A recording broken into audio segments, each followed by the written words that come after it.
Kids Fun Story.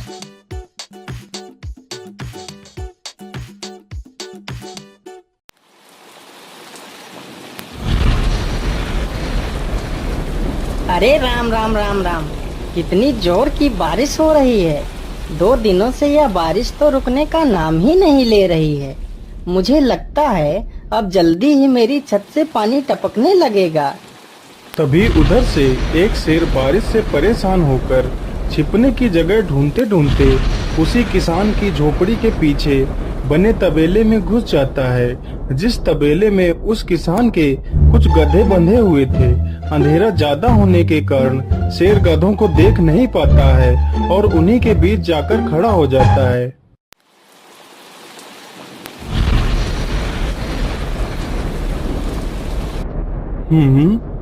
यहाँ से तो किसी मनुष्य की आवाज आ रही है।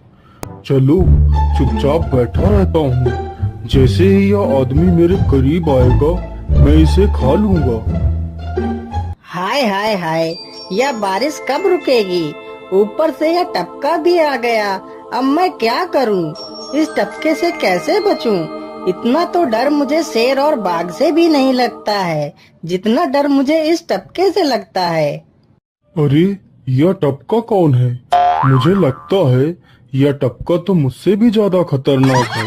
अभी तो यह आदमी शेर और बाघ से ज्यादा इस टपके से डर रहा है। चलो जल्दी से मैं यहाँ से निकल लेता हूँ, नहीं तो कहीं टपका ने मुझे देख लिया तो मेरी खैर नहीं।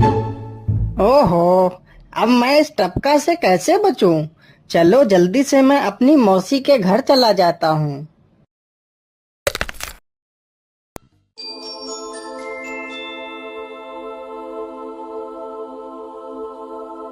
अरे चल चल गधे की औलाद, यहाँ पर छिपा हुआ बैठा है। अरे चल जल्दी। अरे ये क्या, जिसका डर था वही हुआ। यह टपका तो मुझ पर हावी हो गया।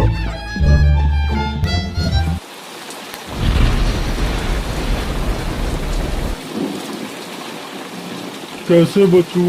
कैसे बचूं? इस टपका से मैं कैसे बचूं? हे भगवान मेरी सहायता करो, मुझे इस टपका से बचाओ।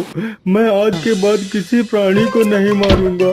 मैं मांसाहार छोड़ के शाकाहारी बन जाऊंगा। भगवान मेरी रक्षा करो। शेर को दौड़ते दौड़ते रात से सुबह हो जाती है।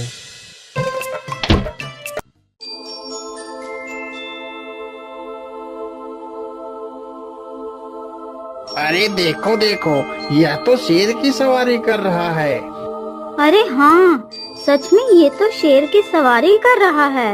इसे तो डर भी नहीं लगता है। अरे उधर तो देखो जरा, यह आदमी कितना बहादुर है। यह आदमी तो शेर की सवारी कर रहा है। जिस शेर को देखकर हमारी धोती आगे से गीली और पीछे से पीली हो जाती है, यह तो उसकी सवारी कर रहा है। ये गांव के लोग भी ना पागल हो गए हैं, जो इस गधे को शेर। अरे बाप रे, यह तो सच में एक शेर है। हे भगवान मेरी रक्षा करो, शेर तो मुझे खा ही जाएगा। राम राम राम राम राम, अब क्या होगा? इस शेर से कैसे बचूं? अरे यह तो एक बरगद का पेड़ है। यही अच्छा मौका है, जल्दी से इस बरगद की जड़ पकड़कर ऊपर चढ़ जाता हूँ।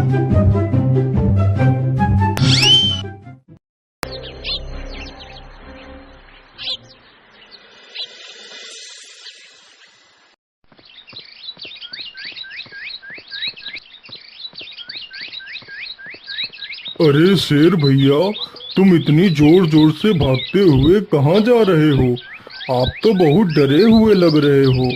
आप तो जंगल के राजा हो, आपको किसका भय है? टपका, वो टपका मेरी जान के पीछे पड़ा है। अरे शेर भैया, जरा मुझे बताओ वो टपका है कहाँ? अरे भालू भैया, वो टपका मेरी पीठ से उतरकर उस बरगद के पेड़ पर चढ़ गया है। उसने मुझे रात भर खूब दौड़ाया है। वो तो भगवान का शुक्र है कि मैं जिंदा बच गया। चलो शेर भैया, मुझे उस टपके के पास ले चलो, जरा मैं भी तो देखूं आखिर ये टपका है कौन। अरे नहीं भालू भाई, बड़ी मुश्किल से तो मेरी जान बची है, मैं अपनी जान फिर जोखिम में नहीं डालूंगा। तुम्हें जाना है तो जाओ। अच्छा, ठीक है शेर भाई, तुम यहीं रुको, मैं अभी बरगद के पेड़ पर देख कर आता हूँ आखिर ये टपका है कौन। जाओ जाओ बच्चों, जब वो टपका तुम्हारे ऊपर हावी होगा तो पता चलेगा। अरे कहाँ है यह टपका जिसने राजा जी की हवा टाइट कर दी। चलो इस पेड़ पर चढ़कर देखता हूँ। अरे बाप रे बाप, शेर क्या अकेला कम था, जो ये भालू भी आ गया। मुझे लगता है कि आज मेरी मौत निश्चित है। भालू पेड़ पर उल्टा होकर चढ़ने लगता है, तभी किसान और तेज से कांपने लगता है। कांपने की वजह से किसान के हाथ से छड़ी छूट जाती है और उल्टा होकर चढ़ रहे भालू के पिछवाड़े पर जा लगती है। भालू धड़ाम से जमीन पर गिरता है।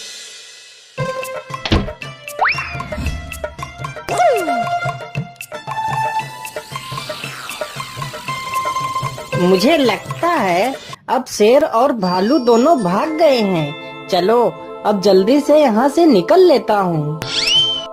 सारे राज्य में यह बात फैल गई कि हरिया किसान बहुत ही बहादुर है और वह शेर की सवारी कर लेता है। धीरे धीरे यह बात राजा तक पहुँच गई।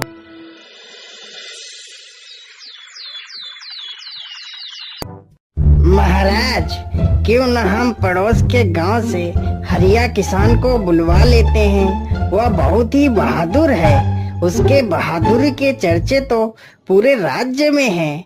मुझे पूरा विश्वास है वह इस काम को जरूर कर सकता है। वह इस दुष्ट शेर को जरूर पकड़ लेगा। सैनिकों, हरिया किसान को आदर पूर्वक हमारे दरबार में पेश किया जाए। महाराज, आपने हमें याद किया, बताइए क्या बात है। मालिक, हमसे कोई भूल हो गई क्या मालिक?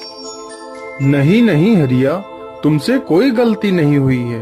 यह कुछ लोग पड़ोस के गांव से आए हैं। इनका कहना है कि इनके गांव में कोई दुष्ट शेर आ गया है जो इनके पशुओं को उठाकर ले जाता है और उन्हें मारकर खा जाता है। हमने तुम्हारी बहादुरी के बहुत सारे किस्से सुने हैं। तुम बहुत ही बहादुर हो, इसलिए मैं तुम्हें उस शेर को पकड़ने की ये जिम्मेदारी सौंपता हूँ। अरे बाप रे बाप, उस बार तो मैं शेर के हाथों बच गया था, लेकिन इस बार मैं नहीं बचूंगा। अगर मैंने महाराज को सच सच बता दिया तो झूठ बोलने के जुर्म में मुझे फांसी पर ही चढ़ा देंगे। अरे हरिया, तुम मन ही मन क्या बड़बड़ा रहे हो? कुछ नहीं महाराज, कुछ नहीं। मैं सोच रहा था कि मैं शेर को कैसे पकड़ूं। ये लो हरिया, कुछ स्वर्ण मुद्राएं रख लो, ये तुम्हारे काम आएंगी। क्या करूं, कैसे पकड़ूं उस शेर को? ये महाराज ने भी मुझे कैसी दुविधा में डाल दिया है। क्या करूं, क्या करूं? हाँ, मिल गया। फिर हरिया बाजार से एक रस्सी और एक जाल तथा एक बकरी खरीद कर लाता है। चलो जल्दी से, मैं यहाँ पर एक गड्ढा खोद देता हूँ।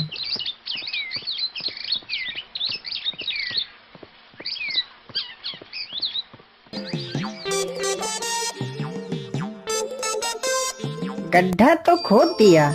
चलो अब जल्दी से इस बकरी को रस्सी से बांध देता हूँ। हरिया ने बकरी को रस्सी से बांधकर गड्ढे में खड़ा कर दिया और जाल को लेकर पेड़ की डाल पर बैठ जाता है। थोड़ी ही देर बाद जब बकरी को भूख लगती है तो वह चिल्लाने लगती है। अरे, यह तो बकरी के चिल्लाने की आवाज है, लेकिन यह आवाज आ कहां से रही है? आसपास तो कोई नहीं दिख रहा है। मुझे लगता है यह आवाज उस पेड़ के पास से आ रही है। चलो चलकर देखता हूँ।